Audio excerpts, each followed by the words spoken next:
Hello everyone, welcome to Sprint UPSC. So we are discussing the history of Tamil Nadu board, class 12th history of Tamil Nadu board, and हम इस session में chapter 25 पढ़ने वाले हैं, which is one of the most important and very interesting session of your world history, that is the French Revolution.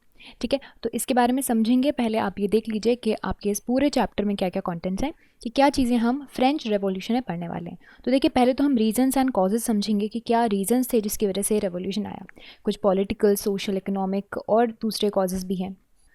Now then we will discuss about the convening of States General, then National Assembly कैसे form हुआ, what is the fall of Bastille, the work of national assembly, political clubs कैसे formation होना शुरू किए, फिर legislative assembly, national convention, reign of terror, end of the revolution and finally the result. Okay, so but in this session हम causes पे focus करेंगे कि what all are the causes of the French Revolution.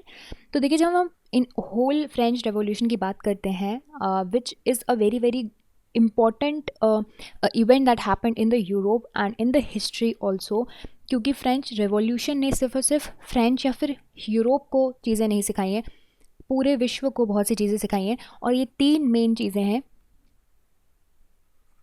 Liberty, equality and fraternity. Right, तो ये जो आपका French revolution है, पूरी हिस्ट्री का एक नया चैप्टर लेकर आ गया है आपके, स्पेशली यूरोपियन हिस्ट्री का एक टर्निंग पॉइंट था हिस्ट्री का, in the history of Mankind also. और ये बेसिकली इसने कुछ चीज़ें ख़त्म की हैं, जैसे कि as old monarchy, feudal laws, social inequalities, जो चीज़ें बहुत ही बुरी तरह से चल रही थी आपके यूरोपियन कंट्रीज़ में और स्पेशली फ्रांस में. और ये सारे के सारे आइडियाज़ जो फ्रांस से डेवलप होकर हुए हैं, वहाँ उससे दूसरे यूरोपियन नेशंस और पूरा वर्ल्ड बहुत ज़्यादा इफ़ेक्ट हुआ है और इन्फ्लुएंस्ड हुआ है. Now let's talk about the causes of the French revolution. तो सोशल इकोनॉमिक आस्पेक्ट्स हैं इसमें, पॉलिटिकल आस्पेक्ट्स भी हैं. तो पहले पॉलिटिकल कॉजेज़ देख लेते हैं. तो देखिए, अभी ना फ्रांस में कौन रूल कर रहा था? Bourbon dynasty. ठीक है, और ये ना डिवाइन राइट थ्योरी में बिलीव करते थे. डिवाइन राइट थ्योरी के अकॉर्डिंग ये अपने आप को भगवान का, गॉड का रिप्रेजेंटेटिव मानते थे और बोलते थे कि they are answerable to God. Okay, और मेन कल्प्रिट मान लीजिए, जो मानना है आपको, मेन था लुइस 14. ओके, इनके जो सक्सेसर्स थे, they were weak administrator also. और इनके जो सक्सेसर्स थे, Louis 15, he foretold at the end of his rule that after me the deluge यानी कि बहुत ही सडन और हैवी फॉल होने वाला हो जैसे. तो कुछ वैसा ही हुआ है ना. उनके वर्ड्स जो हैं वो सही साबित हुए, और ये साबित हुआ कि आपका जो नेक्स्ट लुइस 16 था वो एक इनकम्पिटेंट रूलर था.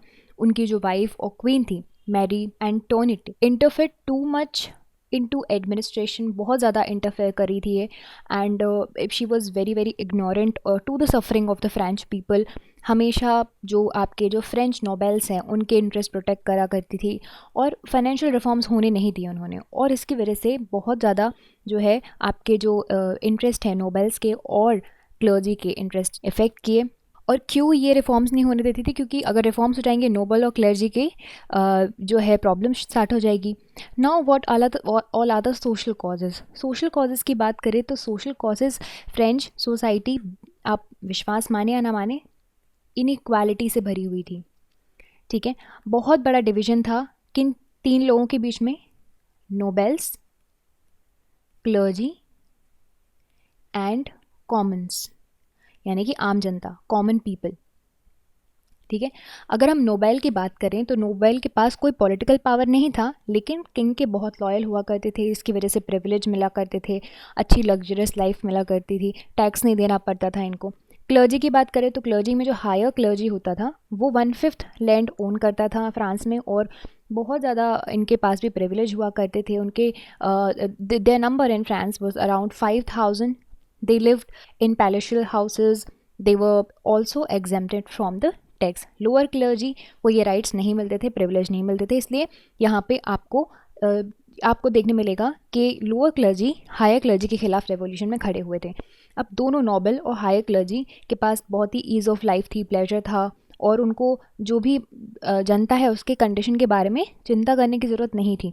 टैक्सेस इनको देने नहीं पड़ते थे। मेजॉरिटी जो पॉपुलेशन थी फ्रांस की वो थर्ड कैटेगरी से बिलोंग करती थी। और ये थर्ड कैटेगरी क्या है? ट्रेडर्स, यानी कि कॉमन पीपल की बात करें तो जैसे कि lawyers, owners of industry, government servant, peasant workers, ये इस कैटेगरी में थे। तो नोबल्स क्लर्जी को टैक्स नहीं देना पड़ता था, बट मासेस को, कॉमन लोगों को देना पड़ता था। इसलिए बोला जाता है the noble fight, the clergy pray and the people pay. Okay, तो इस तरह से ये बोला जाता है। और अब देखिए, टायर या फिर लैंड टैक्स जो था वो पूरा का पूरा कौन पे करता था? पीजेंट्स पे करते थे, ठीक है। और अगर सॉल्ट टैक्स की बात करें, ओके, तो वो कॉमन लोगों को देना पड़ता था। And the head of each family had to pay the capitation tax also. इन टैक्स के अलावा, okay, beside paying these taxes to the kings, they have to pay tithe, that is a tax to church. Okay, तो peasant के पास बहुत ज़्यादा burden था और उनको बहुत सारी चीज़ों को माननी पड़ती थी, है ना। और अगर देखा जाए, जितना नॉबल्स के पास कोई बर्डन नहीं था, उससे ज़्यादा पीजेंट्स के पास था।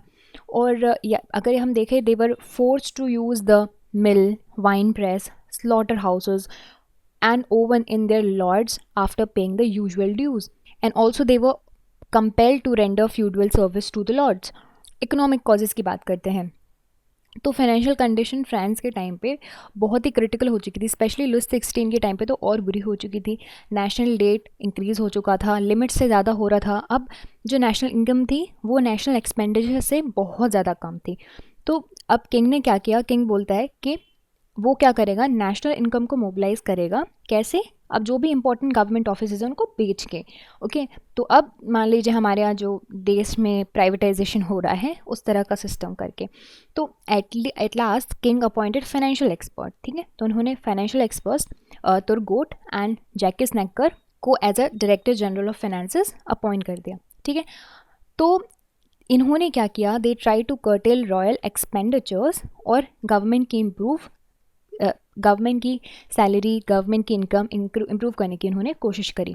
बट नोबल्स इस चीज़ को सपोर्ट नहीं कर रहे थे, क्योंकि यहाँ पे क्या चीज़ कर्टेल कर रहे थे? ये रॉयल एक्सपेंडिचर कम करने की कोशिश कर रहे थे, है ना। तो on the advice queen Marie ने इन्हें रिमूव कर दिया। लेटर कैलोनी को अपॉइंट किया गया फाइनेंशियल क्राइसिस के लिए और इनको देखने के लिए, बट वो कुछ भी नहीं कर पाया। उसने दूसरा तरीका अपनाया। उसने कहा अब टैक्सेस इंक्रीज़ कर दो। उसने और टैक्स इंक्रीज़ कर दिए और टैक्स लीवी कर दिए। इसकी वजह से लुई 16 को स्टेट्स जनरल जो है वो कन्वीन करना पड़ा after 175 years on 5 May 1789। Okay, ये इस तरह की एक असेंबली मान लीजिए है जहाँ पे सारे क्लासेस के लोग आते हैं, कंसल्ट करते हैं, ठीक है। तो असेंबली का पूरा स्ट्रक्चर हम पढ़ेंगे आगे जाके।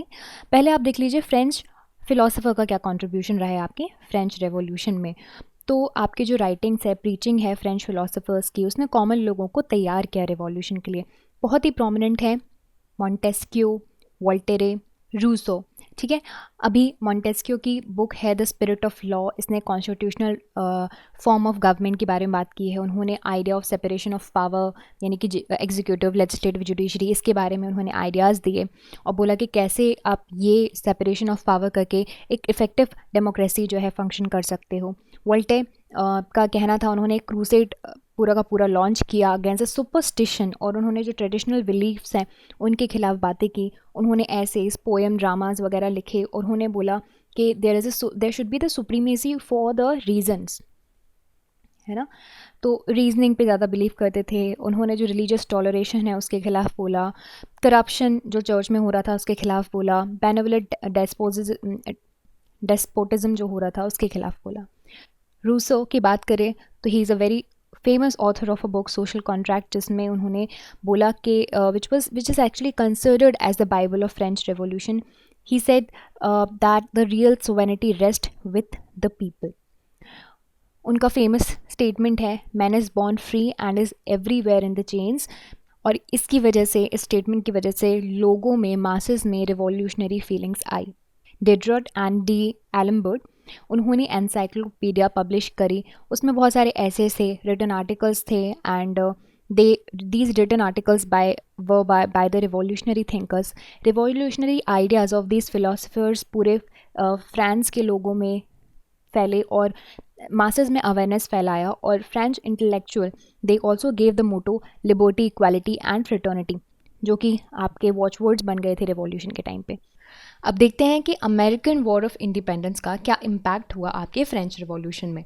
सो इंडिपेंडेंस ऑफ 13 अमेरिकन कॉलोनीज जो कि हमने पढ़ा था इंग्लैंड में जो हुई थी, उसकी वजह से फ्रेंच जो लोग हैं उनमें भी एक बूस्ट मिल गया है ना. ऊपर से जो कैप्टन थे, फ्रेंच कैप्टन थे लाफायते, उनके जो सोल्जर्स थे और वो वापस अमेरिका आए ये वॉर्स के बाद, और उन्होंने ये जो कॉलोनीज़ बनी हुई हैं उनको इंडिपेंडेंस दिलाने में मदद करी.